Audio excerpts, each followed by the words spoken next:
Good morning बच्चों, मैं दीपक कुमार ध्रुवंशी आपके साथ मिलकर हम आज जड़ एवं पत्ती के बारे में अध्ययन करेंगे। आपको पता है, यदि हम चारों ओर नज़र दौड़ाएं तो हरियाली ही हरियाली दिखाई पड़ती है। पेड़ पौधों के कारण ही चारों ओर हरियाली है। ये जो पेड़ है वो पत्तियों के कारण ही हरा भरा दिखाई देता है।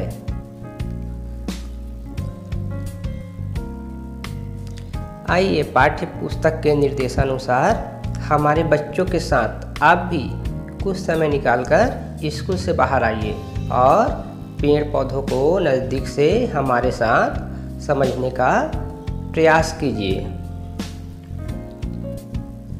याद रहे, आप अपने साथ पुराने अखबार, कापी, पेन, थैला या झोला, पानी का बाटल साथ में रखना न भूलें और हमारे बच्चों के साथ प्रकृति का अध्ययन करें। आओ सबसे पहले हम पेड़ का अवलोकन करें। इसमें मुख्य रूप से जड़, तना, शाखा, पत्ती, फूल और फल होते हैं। बच्चों, हम आओ मिलकर पत्तियों के बारे में जानकारी एकत्र करें। जो हरी भरी पत्तियां दिखाई दे रही है, इन पत्तियों की जमावट के कारण इसे पहचाना जाता है। जैसे अकेली पत्ती, जोड़ीदार पत्ती और गुच्छेदार पत्ती। सबसे पहले हम अकेली पत्ती या एकांतर क्रम। किसी पौधे में डाली पर एक जगह से एक ही पत्ती निकलती है। ऐसी पत्ती को अकेली पत्ती या एकांतर क्रम कहते हैं। जोड़ीदार पत्ती या विपरीत क्रम। किसी पौधे में पत्तियां जोड़ी में निकलती है। ऐसे ही जमावट को जोड़ीदार जमावट या विपरीत क्रम कहते हैं। गुच्छेदार जमावट या चक्रीय क्रम। कुछ पौधे ऐसे भी होते हैं जिनमें एक ही जगह से कई सारी पत्तियां गुच्छे के रूप में निकलती है। इसे गुच्छेदार जमावट या चक्रीय क्रम कहते हैं। आओ अब हम जड़ों का अध्ययन करें। ये मुख्यतः मूसला जड़ और रेशेदार जड़ के रूप में होते हैं।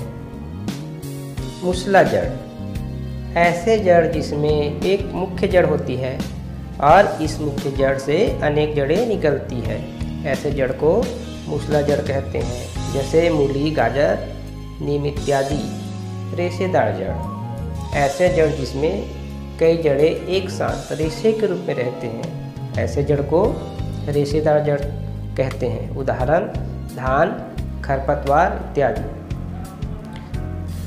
अभी आपको गृह कार्य करना है, जिसमें आपको ध्यान देना है कि पौधे एकत्र करते समय ऐसे पौधों को चुनो जो उपयोगी ना हो, जैसे खरपतवार, घास, क्योंकि आगे सारणी में आपको भरना है जिसमें कौन कौन से पौधे आपने लिए और उसमें कौन कौन से जड़ है, जैसे मूसला जड़ और रेशेदार जड़ आपको लिखना है।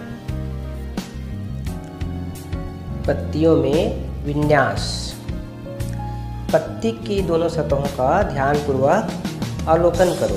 पत्ती में तुम्हें धागे के समान नाड़ियाँ दिखाई देंगी, उसे ही नाड़ी विन्यास कहते हैं। समांतर नाड़ी विन्यास।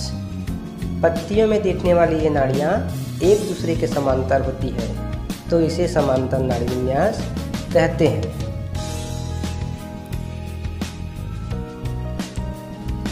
जालीदार नाड़ी विन्यास।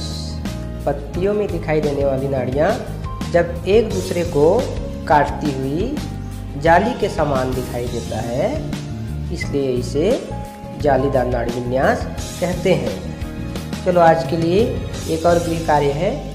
आपको इस सारणी में पौधों का नाम लिखना है और उसमें समांतर नाड़ी विन्यास और जालीदार नाड़ी विन्यास को अलग अलग दर्शाना है।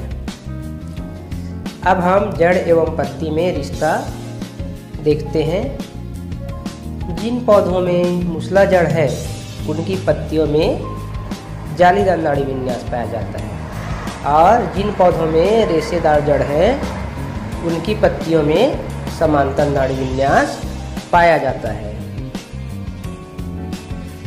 अंत में एक और गृह कार्य है आपके लिए, जिसमें आपको पौधों का नाम लिखना है और उसमें समांतर नाड़ी विन्यास या फिर जालीदार नाड़ी विन्यास कौन सा है लिखना है और साथ में जड़ का प्रकार भी लिखना है, जिसमें मूसला जड़ है या रेशेदार जड़।